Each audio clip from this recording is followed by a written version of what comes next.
오늘 특별히 주일에는 하나님의 은혜가 가득가득 넘치는 줄로 믿습니다. 감사한 거는 제가 아침 일찍이 우리 교회에 이렇게 한번 나와보고 또 사택에서 여러분들이 일찍부터 움직이는 모습을 듣고 보게 됩니다. 일찍부터 나와서 찬양으로 준비하고 또 교회 학교에서 준비하고 일부 예배 준비하고 또 2부 예배를 위해서 또 준비하고 하는 여러분들의 모습을 보면 얼마나 감동이 되는지 감사가 막 튀어나와요. 그리고 멀리에서 특별히 오시는 분들이 더 일찍 오시더라고요. 보니까 저 뉴저지에서 톨비 내고 와가지고 먼저 앉아 계신 분들 보면 더 감동이 되고요. 참 감사합니다. 우리 늘 감사가 좀 넘쳐야 되는데 제가 간단한 감사 또 함께 나눕니다. 지난밤에도 잠잘 자게 하심을 감사합니다 하는 그러한 감사의 제목을 올려놓았습니다. 여러분이 잠잘 잔다는 게 얼마나 감사한지요. 이제 봄날이 돼서 참 잠이 올 때인데 이런 날 잠 못 자면 건강에 문제가 생깁니다. 우리가 잠도 잘 주무시는 것 하나님의 은혜요 축복인 줄로 믿습니다. 우리가 인사를 그렇게 했으면 좋겠어요. 잠 잘 자고 건강하십시오. 그러나 영적인 잠은 자지 맙시다. 그렇게 한번 인사 나누겠습니다. 잠 잘 자고 건강하십시오. 그러나 영적인 잠은 자지 마십시오 바랍니다. 여러분들 혹 이런 나라를 아십니까? 세계 미인 대회의 강국입니다. 미스 유니버스에서 7명, 또 미스 월드에서 6명, 미스 인터내셔널에서 7명, 미스 어스에서 2명이 배출된 나라입니다. 화면에 아주 예쁜 아가씨들이 비춰지고 있죠. 얼마 전까지만 해도 세계 원유 생산국 10위권 안에 들었던 나라였습니다. 또 이 나라 수도 카라카스에서 파리까지 그 비싼 콩코드라고 하는 비행기가 직항으로 운영이 되었습니다. 1인당 위스키 소비량이 가장 많았고요. 그리고 무상복지시설이 세계에서 가장 잘 됐다 할 정도로 칭찬을 받았던 나라였습니다. 남미에서는 가장 잘 사는 나라로 그렇게 꼽혔던 나라였습니다. 어떤 나라이겠습니까? 베네수엘라라고 하는 그런 나라입니다. 참으로 남미에서는요 모두 부러워하는 나라였습니다. 그런데 1990년대부터 경제적인 위기가 서서히 오기 시작했습니다. 그리고 2014년 이후부터는 나라의 존재 여부까지 걱정이 되고 흔들리는 그런 위기 사태를 맞이하게 됩니다. 한 해 인플레이션이 100%가 아니라 100만 %가 오릅니다. 얼마나 화폐 가치가 무너지고 경제가 무너졌는지요. 물품을 사는데 굉장히 힘이 듭니다. 생산구조가 무너져서 물건을 제대로 살 수가 없습니다. 수도 카라카스의 한 시장에서 2.4kg짜리 닭 한 마리를 사려면 제가 이 돈을 세어봤는데 1,460만 볼리바르라고 하는 그 돈을 지불해야 된다고 합니다. 지금 저 닭 한 마리하고 돈이 화면으로 나오죠. 저 한 마리 사기 위해서 돈을 싸질머지고 가서 닭을 사와야 되는 그런 현장이 되어버리고 말았다는 것입니다. 시위가 끊이지 않습니다. 수많은 사람들이 쓰레기통을 뒤지게 되고요. 그리고 여자들은 밤에 나가서 매춘을 해야만 생계를 이어가게 됩니다. 견디다 못해서 더 이상 소망이 없다고 생각하는 국민들은 결국 엑소더스를 시작을 합니다. 그래서 최근 4년 동안 230만여 명이 인근에 있는 남미 나라로 이렇게 탈출을 해가는 그런 대역사적 이동이 일어났다고 하는 것입니다. 어떻게 종전까지 그렇게 부강하고 그렇게 미인대를 자랑할 정도로 그렇게 행복을 자랑하던 나라가 이처럼 처절하게 무너질 수 있을까? 과연 우리가 살아가는 역사 속에서 안전지대라고 하는 게 있을 수 있을까라고 하는 것을 깊이 생각하게 만드는 현장들입니다. 부강할 때 주어진 부를 잘 관리하지 못하고 빈곤할 때 빈곤을 극복할 수 있는 대안을 찾을 수 없다면 여지없이 무너질 수밖에 없다고 하는 교훈을 우리에게 주고 있다고 하는 것입니다. 오늘 말씀해 보면 요셉이 국무총리로 한 나라의 리더로 등극을 하게 됩니다. 그런데 얼마 안 있어서 나라에 두 가지 큰 사건이 벌어집니다. 첫 번째 사건은 대풍작이 일어나는 겁니다. 얼마나 좋겠어요. 그런데 얼마 안 있다 7년이 지난 이후에 아주 극심한 기근의 현장이 도래되고 있습니다. 이 두 가지 큰 사건, 풍작과 그리고 기근, 이 상당히 대립적인 환경이 그의 통치 전반부에 주어졌던 것입니다. 그런데 이와 같은 대립적인 환경은 하나는 좋은 것이기 때문에 좋은 것, 하나는 나쁜 것이기 때문에 나쁜 것인가, 이렇게 대립적으로만 판단할 수 있는 것인가 라고 하면 그렇지 않다는 것입니다. 우리가 생각하기에 좋다고 하는 풍작도 위험의 요소가 들어있기 때문에 그렇습니다. 기근도 위험하지만 풍작이 드는, 대풍이 드는 그 시간도 여전히 위험의 요소는 계속 따르고 있기 때문에 오늘 위기관리를 제대로 하지 못하면 풍작이 될 때나 기근이 올 때나 무너질 수밖에 없다라고 하는 것입니다. 그런 측면에서 요셉은 풍년이 들 때, 풍성할 때와 기근과 가뭄이 들 때 이 두 가지를 잘 조절하면서 탁월한 관리 능력을 통하여서 나라를 제대로 세워갔고 주변에 있는 민족들을 행복하게 만드는 데 쓰임받았던 인물이 다름 아닌 요셉이었다라고 하는 것입니다. 자, 이 두 가지 관리를 잘하는 것, 어떻게 잘했을까? 오늘 성경에서 이 풍년이 들 때 창고관리법과 그리고 기근이 들었을 때의 창고관리법을 요셉을 통해서 배우게 되는데, 첫째는 풍년이 들 때입니다. 잘 나갈 때입니다. 모든 것이 만사형통할 때입니다. 다 건강할 때입니다. 그럴 때 어떻게 관리를 해야 될까? 먼저 풍년이 든다고 했을 때, 인생이 잘 나갈 때 역시 우리들은 그 안에 들어있는 위험의 요소를 바라봐야 된다는 것입니다. 먼저 이 풍년이 들 때의 위험의 요소는 농민 경제의 하락입니다. 저는 목회 초반에 농촌에 가서 목회를 했습니다. 풍년이 드니까 너무너무나도 좋았습니다. 농민들도 처음에는 좋아합니다. 그런데 풍년이 1년, 2년 되면서 점점 농민들의 얼굴에 그늘이 생깁니다. 왜 그럴까요? 막 쌀값들이 처음에는 좋았습니다. 그런데 풍년이 막 들어가지고 쌀이 점점 많아지니까 쌀값이 막 하락이 됩니다. 농작물 값이 하락이 됩니다. 잘 됐는데 농촌 사람들은요, 인건비가 안 나오는 겁니다. 거기다 투자했던 사료비가 안 나오는 것입니다. 열심히 돼지 키우고 소 키웠는데 너무너무 많아지고 잘 되니까요, 점점 하락이 돼가지고 농민 경제는 점점 나락을 치게 됩니다. 도시 경제와 농촌 경제가 점점 간격이 심화가 됩니다. 잘 된다고 해서 다 잘 되는 것이 아니라 잘됨 속에서 피눈물 흘리는 사람이 있더라고 하는 겁니다. 이런 것들이 위험 요소입니다. 또한 풍작의 때는 낭비와 쾌락주의가 서서히 득세하기 시작한다는 것입니다. 사람은 먹고 살만하면 그 다음 단계로 나아가는 것이 낭비입니다. 우리가 가지고 있는 것들을 너무 쉽게 생각합니다. 고마움이 없습니다. 아끼지 못합니다. 저희 어릴 때 그런 기억이 있습니다. 껌 씹다가 뱉기가 아까워가지고 껌을 어디다 붙이죠? 네, 벽에다가 붙입니다. 그래가지고 껌딱지라고 하는 얘기가 나옵니다. 껌딱지. 네. 그러다가 다시 시간이 되면 다시 떼어가지고 또 씹고. 근데 요즘에 그런 사람이 있을까요? 왜 그랬을까요? 옛날엔 껌 하나 사기도 힘들었어요. 껌이 귀한 시대였어요. 그래서 껌 하나 하면 왼종일 씹습니다. 붙였다가 띄었다 붙였다 띄었다 하면서. 껌 하나도 아끼던 시대가 있었습니다. 근데 요즘에는 그렇지 않습니다. 너무나 조금 좀 이렇게 봐서 마음에 안 들면 다 버리는 시대입니다. 새 걸 해야지. 새 걸 다 버립니다. 멀쩡한 것도 버립니다. 냉장고 아직 한참 더 쓰는데 버리게 됩니다.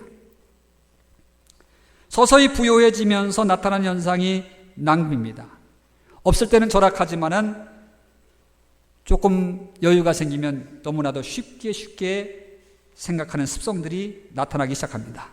그러다가 조금 더 나가면 쾌락주의로 나갑니다. 좀 즐겨야 되지 않느냐 이 말이에요. 이제는 먹고 사는데 너무나 우리가 신경 쓰지 말고 우리가 조금 여행도 하고 또 우리가 조금 이렇게 좀 퀄리티 있게 먹고 사는 거 이거 해야 되지 않겠냐. 그거 좋은 거죠. 우리가 그거 하나님이 주신 분복이라고 생각할 수 있습니다. 그런데 그것을 넘어섭니다. 그걸 넘어서면서 서서히 우리의 육신적인 쾌락 쪽으로 우리의 몸이 훈련이 되기 시작합니다. 그러다 보니까 우리의 영성은 가난해지기 시작합니다. 어디 가서 1시간 노래방 가서 노래하는 걸 할 수 있는데 1시간 동안 찬양하는 건 힘든 겁니다. 어디 가서 우리가 위스키 마시는 건 1시간 동안 하는데 와가지고 오늘 우리가 하나님 앞에서 영적인 음식을 먹는 거는, 영적인 생수를 마시는 거는 힘들어합니다. 베네수엘라가 먹고 살만 하기 시작하더니 1인당 위스키 소비량이 최고로 올라간 겁니다. 위스키 소비장. 이게 꼭 먹어도 안 되는 건데, 꼭 먹어야만 되는 건 아닌데, 그런데 그 정도 소비량이 됐다는 것은 점점 쾌락주의적으로 흘러갔다. 이럴 때는 영적인 가뭄이 올 수 있는 확률이 높다는 것입니다. 또 한 가지 이 풍자기 시대에 드리워져 있는 위험은 다름 아닌 착각이라고 하는 것입니다. 현재의 부요가 계속 언제까지 지속되리라고 그렇게 생각들을 합니다. 위기 때가 올 것이라고 하는 것을 잘 예측하지 못합니다. 상상하기도 싫어합니다. 건강할 때 우리는 이 건강이 계속 지속될 줄 알아요.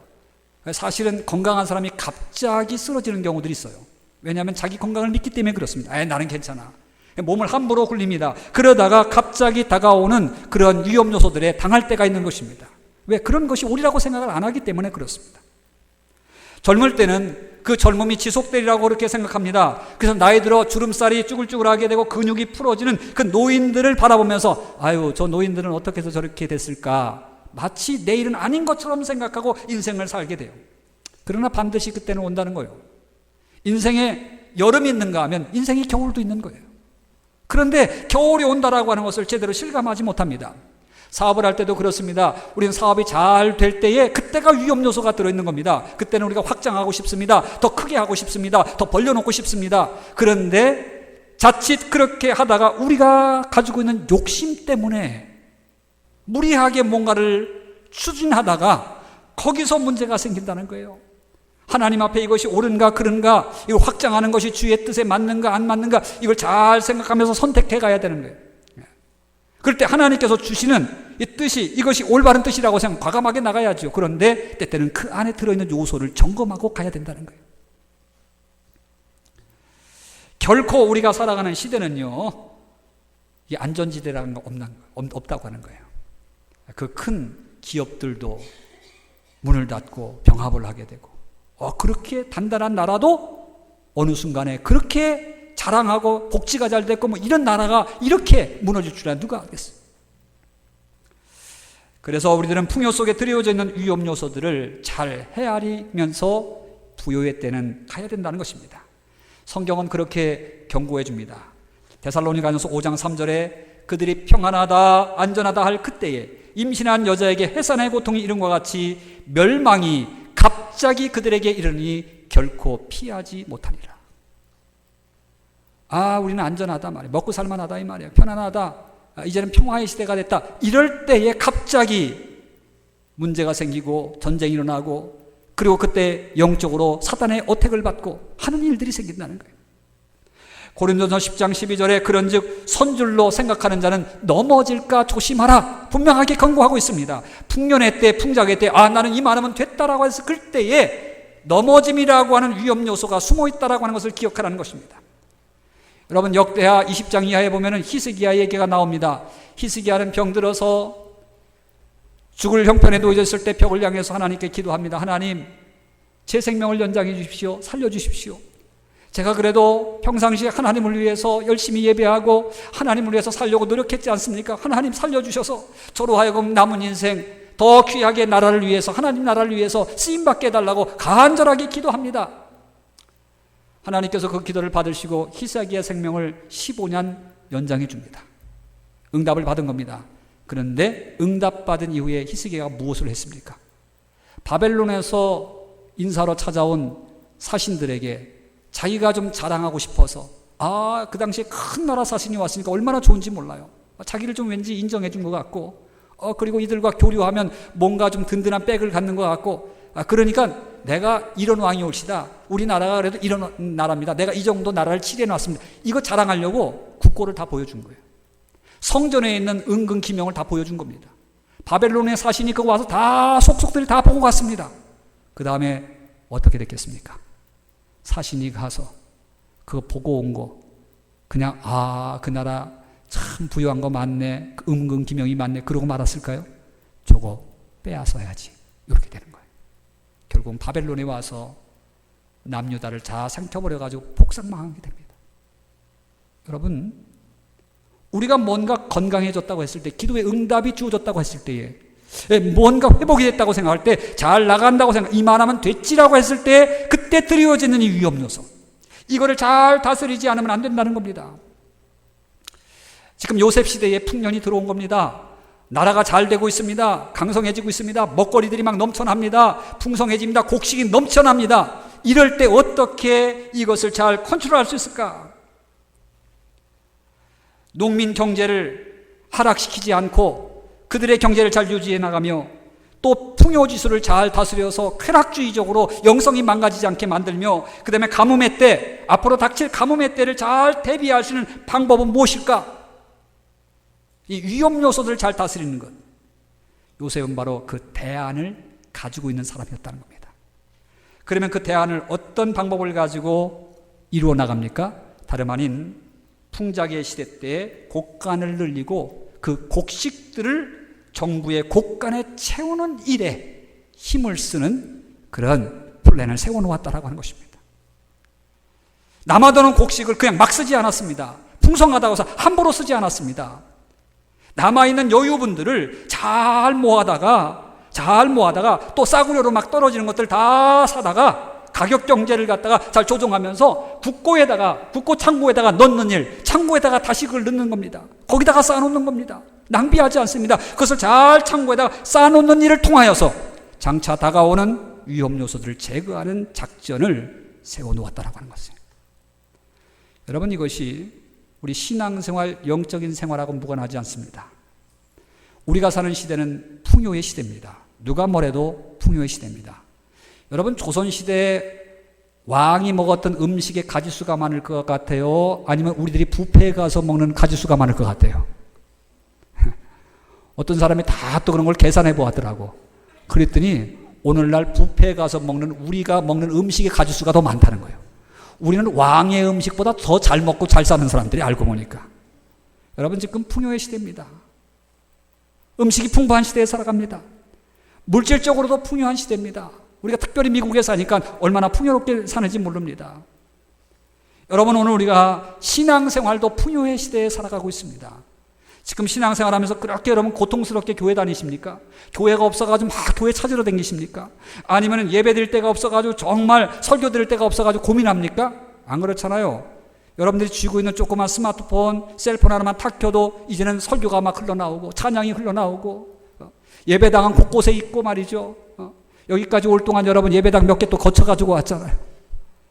지금요, 우리가 신앙생활하기 너무 부요로운 그런 시대에 살고 있습니다. 넘쳐나는 시대에 살고 있어요. 그런데 이 넘쳐나는 시대에 과연 여러분 안에 있는 영혼의 창고는 가득가득 채워져 있는가라고 하는 것입니다. 말씀이 넘쳐나는데 넘쳐나는 걸 가볍게 그냥 다 던져버렸어요. 그냥 막 이 말씀 틀어도 여기 있고 저 말씀 다 그런 거지 다 그냥 흘러 넘쳐가는 거예요. 찬양도 부를 때는 부르는 거지 집에 가서 그 찬양이 연결이 되지 않는 겁니다. 그냥 교회 와서 반짝하고 다 흘려보내는 겁니다. 왜? 넘쳐나니까요. 가볍게 생각하는 겁니다. 이런 시대의 위기가 뭐냐 그러면 내 영혼의 창고 안에 진실된 신앙의 영역이, 신앙의 알곡이 들어와 있느냐라고 하는 것입니다.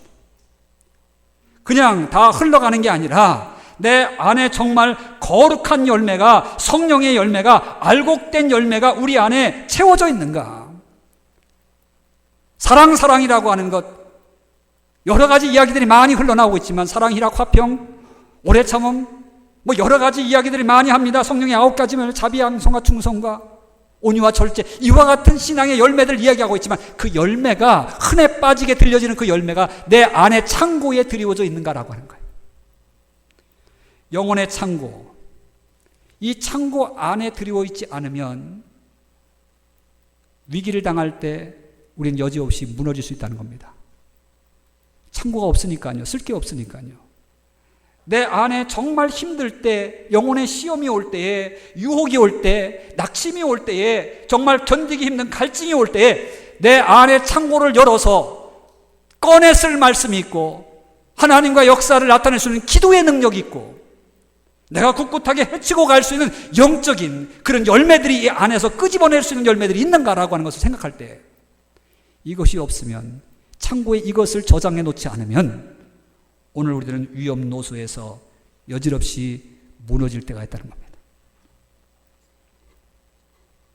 순종할 수 없을 때에 순종할 수 있는 열매를 끄집어내서 주 앞에 우리가 굴복할 수 있는 그런 믿음의 열매가 내 영혼 안에 저장되어 있는가. 순종이라고 하는 얘기 수없이 많이 들었는데 진짜 십자가 져야 될 그때에 십자가 질 수 있는 영혼의 창고에서 꺼내 쓸 수 있는 그 열매, 그 에너지가 있는가 하는 거예요. 여러분, 그러기 위해서는요, 우리가 본질에 충실해야 된다는 것입니다. 본질은 다름 아닌 하나님과의 관계입니다. 그의 말씀에 순종하는 것입니다. 저는 요셉이 풍년의 시대에 창고를 만들고 곳간을 채운 것은 그의 지혜만으로 했다고 보지 않습니다. 왜냐하면 성경을 보니까요, 이 일이 어떻게 시작이 됩니까? 바로가 꿈을 꿉니다. 그래서 7해 풍년이 될 것입니다. 7해 기근이 올 것입니다. 라고 하는 것을 해석하게 만듭니다. 근데 해석하게 만들면서 나왔던 이야기가 풍년의 때는 곡식을 모아다가 창고에 들여야 된다라고 하는 제안이었습니다. 아이디어였습니다. 근데 그 아이디어는 꿈과 함께 나온 하나님의 지혜였습니다. 즉 하나님의 지혜가 먼저 그의 마음의 창고 안에 들어와 있던 겁니다. 그의 마음속에 담겨져 있던 것입니다. 하나님의 말씀이 이 안에 담겨져 있던 거예요. 실제로 이제 그가 총리가 되고 그리고 풍년을 맞이했습니다. 그는 풍년에 들어있는 위험의 요소를 직감하는 겁니다. 그러면서 지금 하나님의 말씀대로 위험의 요소를 처리하기 위해서 곡간을 짓고 나머지 그 곡식들을 채워나가는 데 열심을 하면서 순종합니다. 여러분, 오늘 우리 안에 하나님과의 관계의 본질, 말씀이 안에 제대로 들어있으면 다가오는 위험 요소에 대해서 진단하게 되고 그 위험 요소가 닥칠 때 우리는 해결할 수 있는 능력을 우리 안에서 찾아갈 줄로 믿으시기 바랍니다. 그렇습니다. 오늘 우리도 평상시에 평안할 때 하나님의 영으로 말씀으로 하나님의 존재로 채워져야 됩니다. 여러분, 오늘 우리가 건강이 있을 때에, 그래도 조금 시간의 여유가 있을 때에, 멀쩡한 의식이 있을 때에 하나님과의 관계를 가지고 내 비어있는 영혼의 창고를 열심히 채워갈 수 있는 그런 믿음의 사람이 되어야 될 줄로 믿습니다. 그게 안 되면 위기가 오면 힘들어지는 겁니다. 여러분들, 우린 조그만 감정이 상해도 그것 때문에 무너지잖아요. 우리가 가정에서, 일터에서 또 자녀들이 뭔가 좀 일이 꼬여 있거나 안 되면 그것 때문에 우리가 시험 받아가지고 하나님 앞에 기도하기 싫잖아요. 시험의 때에 그제서야 뭔가를 하려고 그러면 늦어버려요. 왜 우리가 신앙생활이 잘 안 되느냐 그러면 그제서야 뭔가를 하려고 그러기 때문에 안 되는 거예요. 풍요할 때, 조금 시간이 있을 때, 좀 건강할 때, 좀 멀쩡할 때, 좀 여유로울 때 우리가 창고에 채워놓은 일을 열심히 하지 않았으니까 이게 문제가 된다 그 말이에요. 그러기 위해서 무엇보다도 하나님과의 관계의 본질, 이걸 강화시켜 나가야 되는데 그 강화시켜 나가야 될 가장 중요한 요소 중에 하나가 뭐냐면 예배의 회복입니다. 예배의 회복이 우리 신앙생활 속에 드리워져 있어야 됩니다. 신앙생활하면서 예배는 결코 예식으로 끝나서는 안 됩니다. 예배는 관계의 회복으로 가야 될 줄로 믿습니다. 누구와의 관계 회복이요? 하나님과의 관계 회복으로 가야 되는 것입니다. 오늘 예배 시간에 우리가 하나님 앞에 드리는 그 기도의 시간이 중심이 드려지는 시간이 돼야 돼요. 찬양의 시간이 중심이 드려지는 찬양의 시간이 돼야 돼요. 오늘 1부 예배도 그렇고 2부 예배도 그렇고요. 우리 중창단 오늘 성가대 찬양하는데 얼마나 감동이 되는지. 이 가사에 집중하게 되더라고. 여러분들도 그렇죠? 가사에. 1부 예배도 그렇고요. 얼마나 가사가 은혜가 되는지. 오늘 또 2부 예배 때 하나님, 나는 십자가 뒤에 다 숨겨주시고 주님만 나타나게 하여 주옵소서. 오늘 우리들은 나를 나타내려고 얼마나 애를 쓰면서 길을 쓰며 살아가고 있는가. 심지어 교회 와서도 그러지 않는가. 우리는 주님만 나타나야 되는데 우리의 냄새가 너무너무 나지 않는가. 회개하는 마음을 가지고 앉아서 찬양을 들었어. 얼마나 은혜가 되는지. 여러분, 오늘 우리가 예배 시간에 하나님과의 관계 회복, 기도를 통해서, 찬양을 통해서 이런 은혜가 우리와 하나님 사이에 일어나야 될 줄로 믿습니다. 우리가 기도할 때 우리가 정말 집중해야 돼요. 어떤 분들은 가끔 가다가 다 같이 통성으로 기도합시다 그러면 새 눈 뜨고 쳐다보는 분들 계시잖아요. 새눈뜨기가 좀 미안하니까 한쪽 눈 감고도 웃기사. 근데 누군가가 자기를 보고 있다고 하는 그 사실도 모르고 그러다가 들켜가지고 미안해서 쑥스러워서 그런 분들도 계세요. 아니, 기도 시간에 왜 남 기도하는 거 쳐다보는데 왜 거기다가 신경을 써요? 마음 드리는 거예요. 여러분, 우리 교회 와서 이 교회 예배당이라고 하는 게 뭡니까? 예배당이라고 하는 예배를 잘 드리도록 공간을 마련해 놓은 거예요. 집에서 잘 안 되는데 교회 오면 더 잘 되도록 만들어 놓은 거예요. 예배 분위기, 혼자 잘 기도 못하니까 예배 분위기를 만들어 주는 거예요. 이런 시간을 100분 활용하시길 바랍니다. 그래서 우리의 영혼의 창고에 채워놔야 돼요. 이 풍요로울 때 이 얼마나 예배드리기 좋아요. 얼마나 우리가 서로 예배를 도우면서 지금 예배를 드립니까? 얼마나 좋습니까? 여러분이 예배가 회복되기를 주님의 이름으로 축복합니다.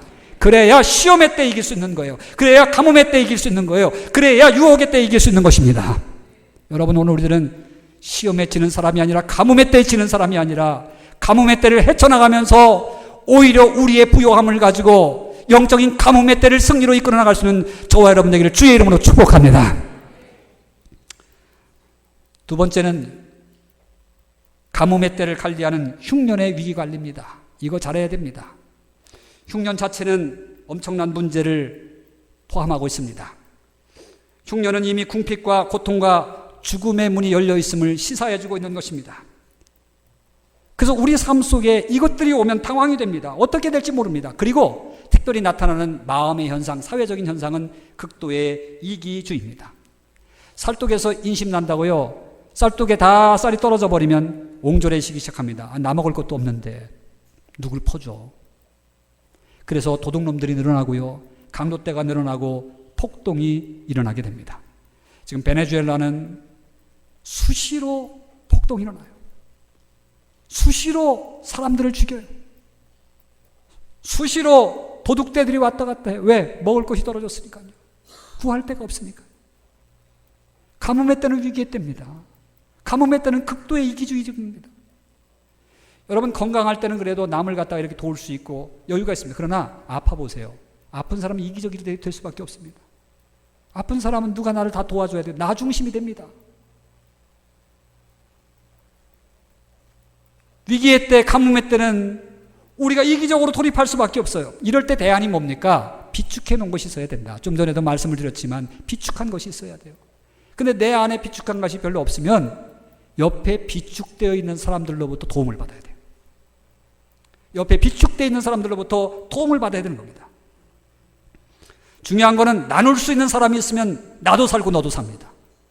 오늘 가뭄의 때에 요셉이 왜 중요했습니까? 가뭄의 때 사람들이 다 먹거리가 떨어졌을 때 요셉은 가지고 있었습니다. 요셉은 창고에 미리 채워놨기 때문에 그렇습니다. 요셉은 미리미리 영혼의 창고뿐 아니라 육신의 창고, 먹거리의 창고에 가득가득 채우는 게 있었기에 위기의 때, 가뭄의 때에 나눠줄 것이 있었기 때문에 그렇습니다. 애굽의 백성들이 바로를 찾아와서 우리가 가뭄 때문에 못 살겠다고 소리를 지르니까 41장 51절에 바로가 그렇게 얘기합니다. 나는 지금 너희들에게 어떻게 할지 모르지만 빨리 요셉에게로 찾아가거라.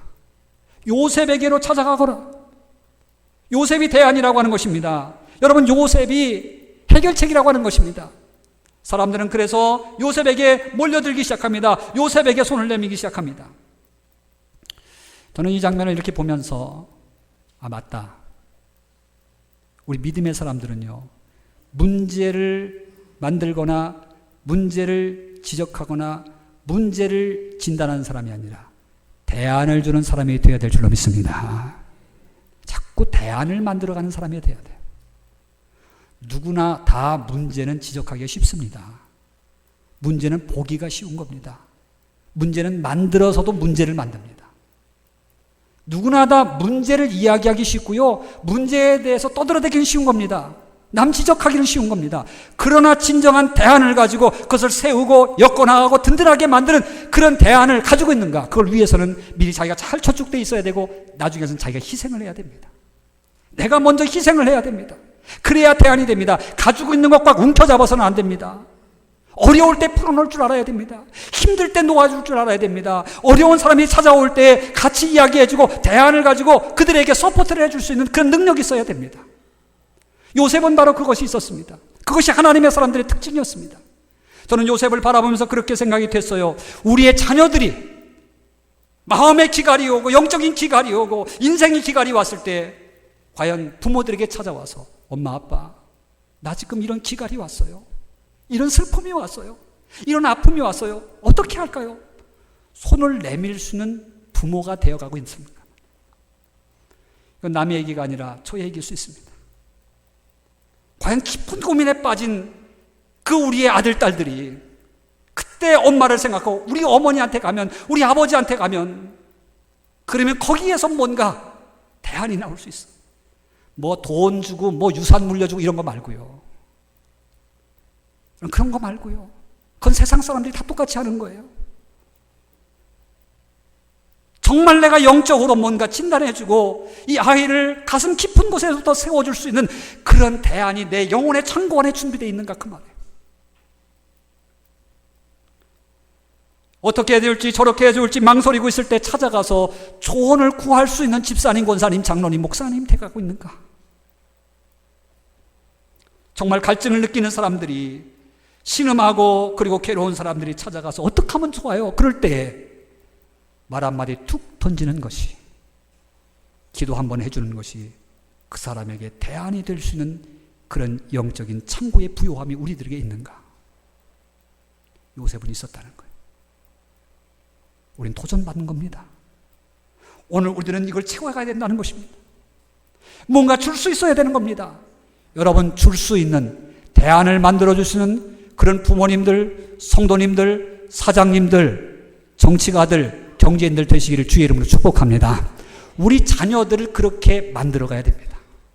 우리 시대는 그걸 다 충분히 못했다 할지라도 우리 자녀들을 그렇게 만들어가야 돼요.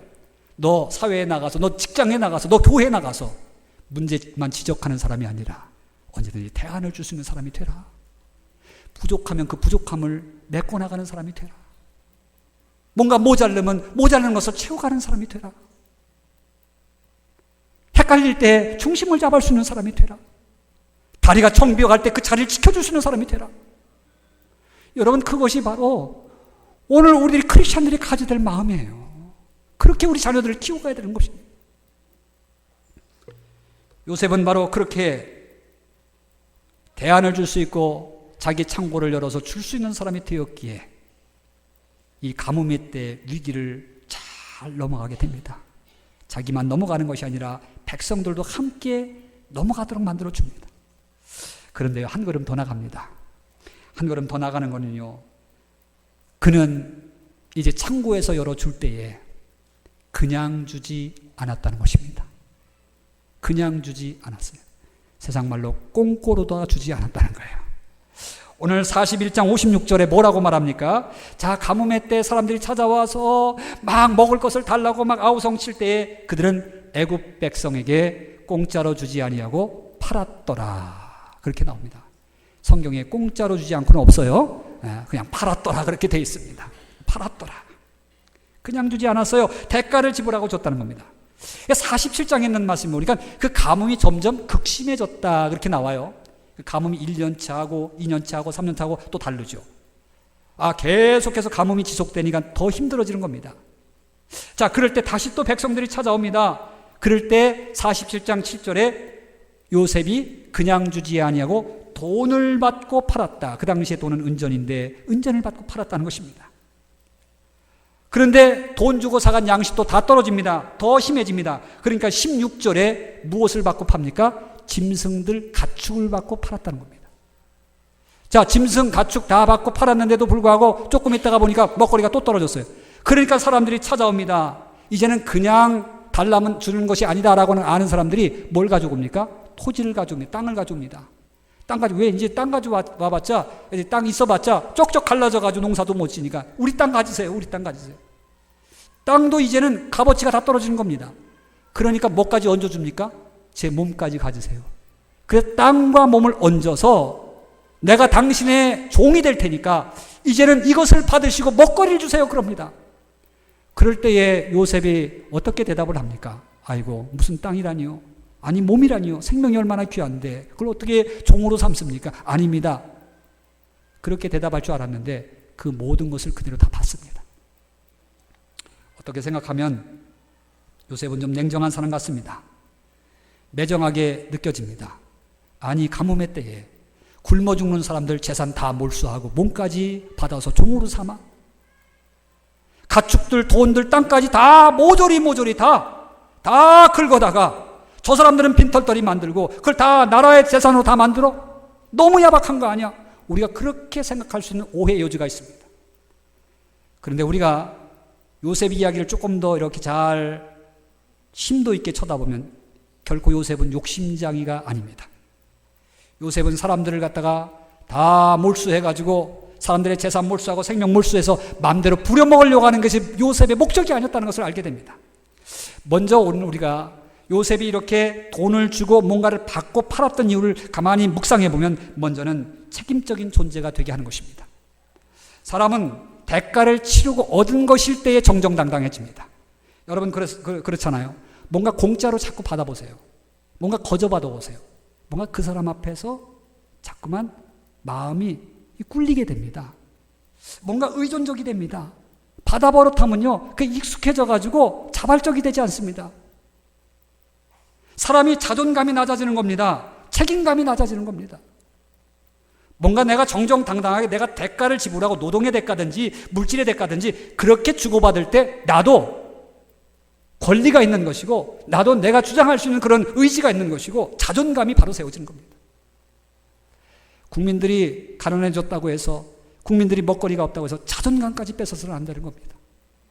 최대한도로 주고받는 것을 통해서 그는 책임적인 존재로 살아가게 만듭니다.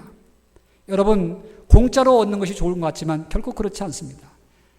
베네수엘라가 이렇게 무너진 이유를 여러 가지 각도에서 해석하고 있는 학자들의 이야기를 들어보면 그 중에 하나가 포퓰리즘입니다. 포퓰리즘 아시잖아요. 정치인들이 그 자리를 잘 유지하기 위해서는 백성들에게 인기를 얻어야 됩니다. 인기를 얻는 가장 좋은 방법 중에 하나가 뭡니까? 사회복지입니다.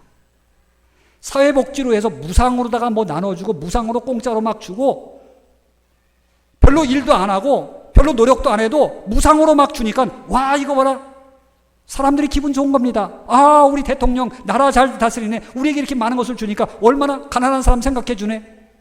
그러면서 백성들을 갖다가 그렇게 포장을 해줍니다. 그런데 어느덧 백성들이요 게을러지기 시작합니다. 어디서 오진 않을까 기다립니다. 일하지 않고도 그런 것들이 주어지지 않을까 공짜를 기대합니다. 노동력이 있는데도 불구하고 노동력이 움직이지 않습니다.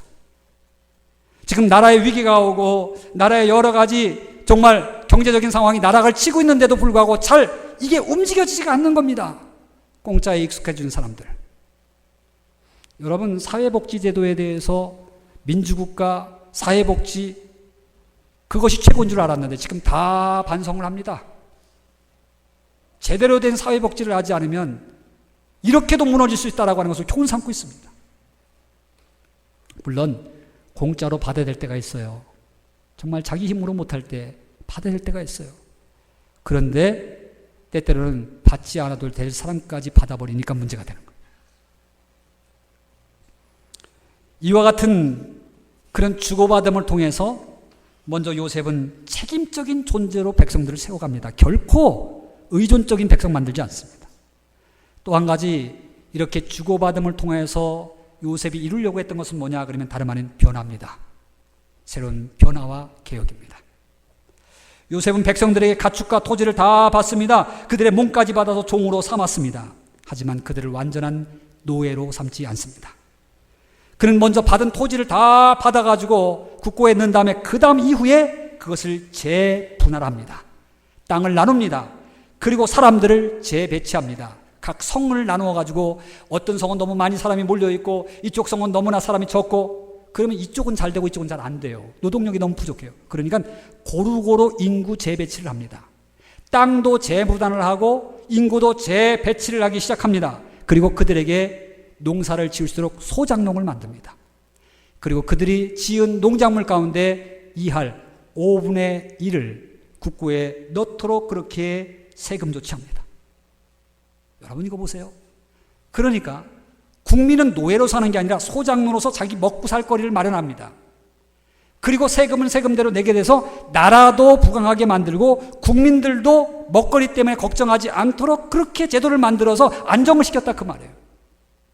여러분이 개혁시켜주는 겁니다. 변화를 시켜주는 겁니다. 엉망으로 있었던 잘 조직이 안 돼가지고 이렇게 여기는 뭉쳐있고 저기는 흩어져 이런 것들 다 배너를 해가지고 다 배치를 해가지고 제대로 된 안정적인 그런 나라를 만들어 놓았다는 그런 말.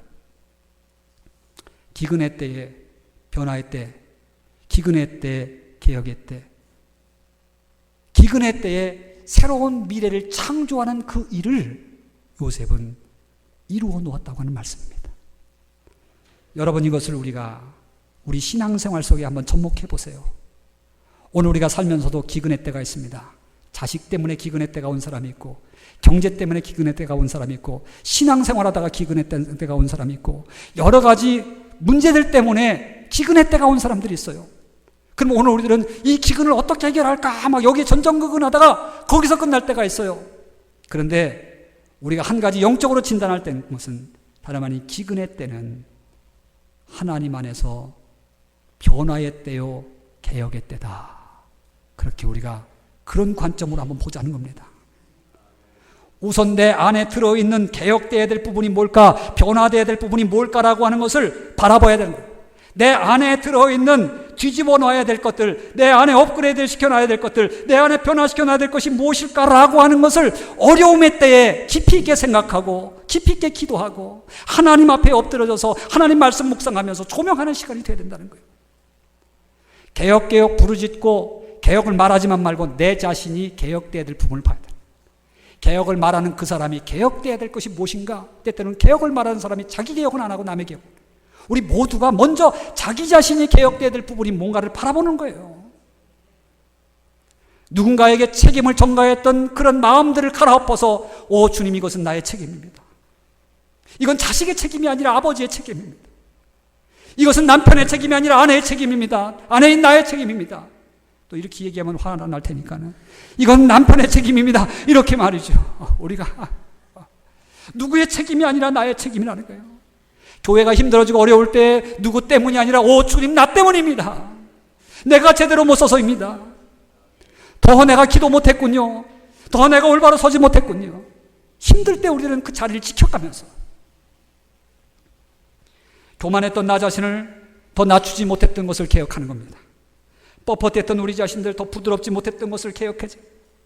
그동안 눈물이 메말라했던 우리의 눈을 다시 한번 하나님 앞에 흐른 눈물로 채워달라고 다시 한번 개혁을 위해서 기도하는 겁니다. 이제까지 끌려다녔던 신앙, 그런 신앙에서 자발적인 신앙으로 가는 것이요 불순종으로 했던 그런 신앙을 순종으로 바꿔놓는 기회를 만들어야 되는 겁니다. 여러분 우리 어려움을 변화의 기회로 삼으시기를 주님으로 축복합니다. 그런 마음을 가지고 그런 영성을 가지고 나아갈 때에 하나님이 역사하시는 겁니다. 요셉을 통해서 역사하셨습니다. 토지개혁을 통해서, 농지개혁을 통해서, 재분배를 통해서, 재배치를 통해서 나라를 안정시키는 겁니다. 그 다음에 태평성대가 오고 그 다음에 이제 하나님께서 그런 정황 속에서 이제 우리가 계속 그 뒤에 보면은 요셉의 가족들을 애굽으로 불러다가 하나님의 나라와 민족을 만들기 시작하는 겁니다. 사랑하는 성도 여러분, 힘들고 어려운 때에 우리의 약한 믿음을 강한 믿음으로 변화시키는 기회로 삼으시기를 주의 이름으로 축복합니다. 그리고 그렇게 함으로써 새날을 만들어갈 줄로 믿고 담대하게 용기 있게 달려가는 저와 여러분 되기를 주님의 이름으로 축복합니다. 함께 다 같이 기도하겠습니다.